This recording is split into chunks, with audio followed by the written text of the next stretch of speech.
کسی گاؤں میں تین دوست رہتے تھے۔ ایک کا نام علی تھا، ایک کا نام بلال اور ایک کا نام احسان تھا۔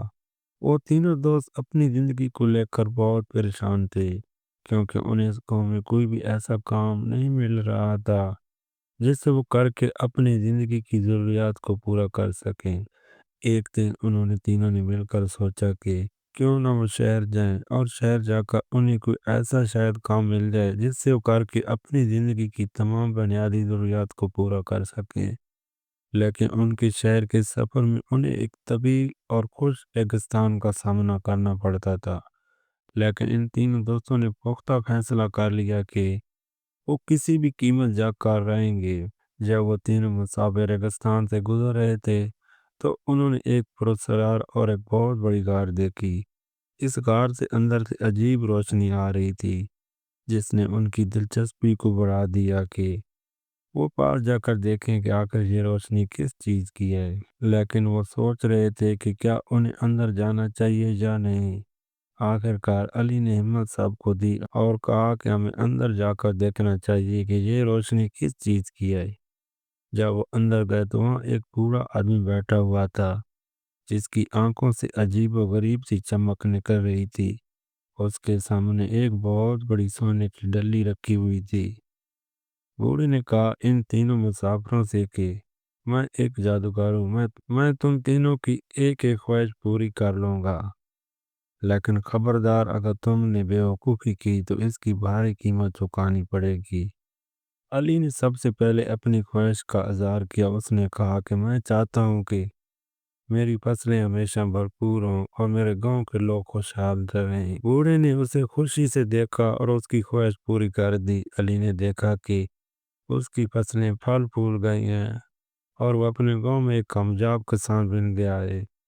اب بلال کی باری تھی۔ اس نے سوچا کہ اگر اسے سونے کی ڈلی مل جائے تو وہ دولت مند ہو جائے گا۔ اس نے اپنی خواہش کا اظہار کیا، میں چاہتا ہوں کہ مجھے اس سونے کی ڈلی کا مال و دولت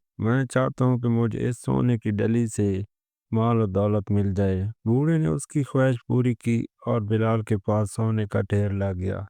لیکن جیسی بلال نے دولت حاصل کی، اس نے محسوس کیا کہ اس کے دوست اس سے دور ہو گئے ہیں اور اسے محبت اور دوستی کی کمی محسوس ہونے لگی۔ آخرکار احسان کی باری تھی۔ وہ ایک شاعر تھا اور وہ لوگوں کے دلوں کو چھو لینے کی خواہش رکھتا تھا۔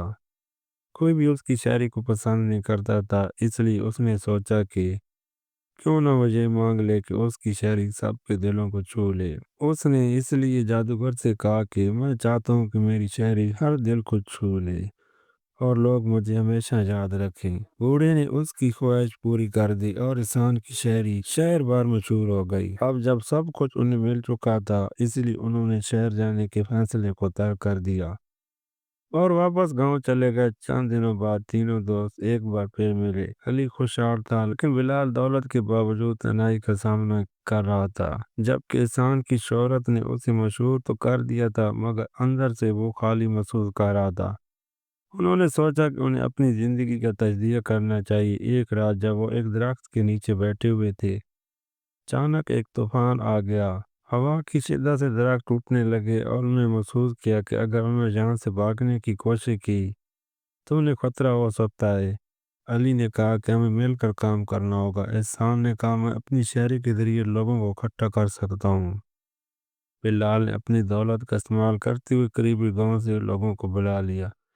علی نے اپنی علم و حکمت کا استعمال کرتے ہوئے لوگوں کو محفوظ مقام پر لے جانے کا منصوبہ بنایا۔ بہت جلد بلال کی دولت سے گاؤں کے لوگ مدد کے لیے آ گئے اور احسان کی شاعری نے ان کے دلوں میں ہمت پیدا کی۔ اپنے تینوں دوستوں کی کوشش سے سب لوگ محفوظ مقام پر پہنچے اور طوفان کا سامنا کیا۔ جب طوفان تھما تو تینوں دوستوں نے سیکھا کہ دولت، شہرت اور کامیابی ان کی مدد کر سکتی ہے، لیکن اصل طاقت تو انسانیت میں ہے۔ انہوں نے یہ فیصلہ کیا کہ وہ اپنی زندگی کو دوسروں کی مدد کرنے کے لیے وقف کر دیں گے۔ اس لیے اس شدید طوفان میں جن غریبوں کے گھر ٹوٹ گئے تھے اور جن کو ایک بھاری نقصان ہوا تھا، علی نے اپنی دولت سے ان کے گھروں کی مرمت کی اور انہیں کچھ دولت دے کر ان سے دعائیں حاصل کی۔ وہیں دوسری طرف احسان نے اپنی شاعری سے لوگوں کے اندر ہمت پیدا کی کہ وہ واپس سے گاؤں کو خوشحال کریں۔ اور وہیں دوسری طرف جن کسانوں کی فصلیں اجڑ چکی تھی، علی نے اپنی فصلیں میں سے کچھ فصلیں ان کو دی اور ان کا مہینے کا گزر بسر ہو گیا۔